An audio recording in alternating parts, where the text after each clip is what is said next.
Hi guys, this is Pinay sa Canada Vlog. For today's video ay magluluto ako ng fried rice. Chinese fried rice guys. Ayan, sa fry pan, naglalagay ako ng mantika tapos onion na hiniwa ng maliliit. Pagkatapos, lulutuin po natin yan guys hanggang mag-golden brown. Then, pag mag-golden brown na guys, isusunod po natin ang Chinese sausage. Nabibili po yan sa Chinese store. Paborito po yan ng asawa ko guys, ilagay sa fried rice. Kaya, ayan, sinadya ko talagang bumili niyan. Katapos, iluluto po natin yan guys. Mas maganda kasi pag inuuna natin ang onion para hindi dry yung sausage. Pagkatapos, lalagyan ko ng bell pepper. Hiniwa ko rin ng maliliit guys. Optional lang po yan guys. Mas gusto ko kasi yung fried rice na may kunting kulay at saka medyo makulay. Kaya nilalagyan ko ng bell pepper. Pagkatapos, lalagyan ko ng pamintang durog. Marami.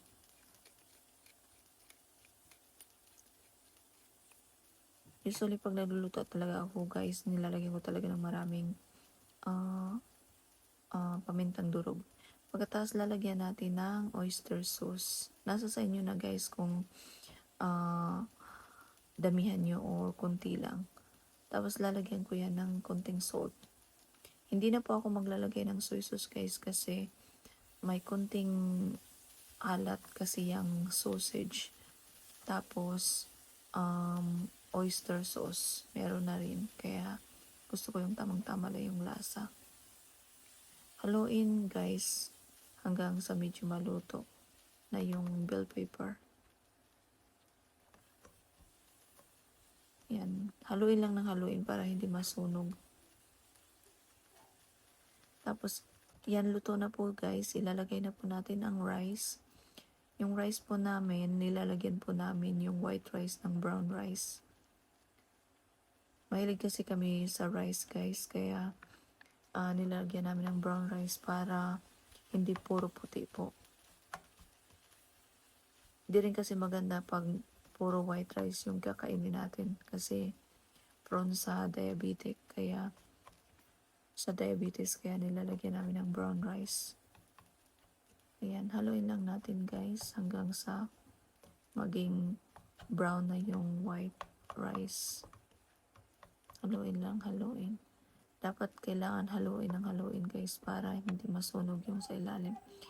Ayan na guys. Lapit na po mahalo. Like, matanggal talaga yung mga buo-buo. Sige lang, halo lang guys ng halo. Itong fried rice guys, niluto ko for breakfast. Tapos pasensya na pala sa mga busis ng mga bata. Maaga kasi nagising. Kaya ayun, nagsisigaw yung maliit saka yung si ate. Tapos lalagyan natin ng egg. Sa egg naman guys, nilagyan ko lang ng pinch of salt para may lasa naman konti. Huwag madami guys. Masama kasi yung salt sa katawan natin. Kaya konti-konti lang talaga yung nilalagay ko.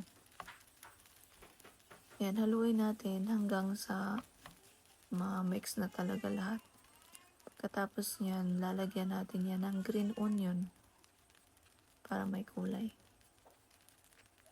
Yan guys, luto na po yan guys lahat. Ready to serve na po. Maraming salamat guys sa panonood sa aking video. Hope you like my video. Don't forget to subscribe po. Salamat!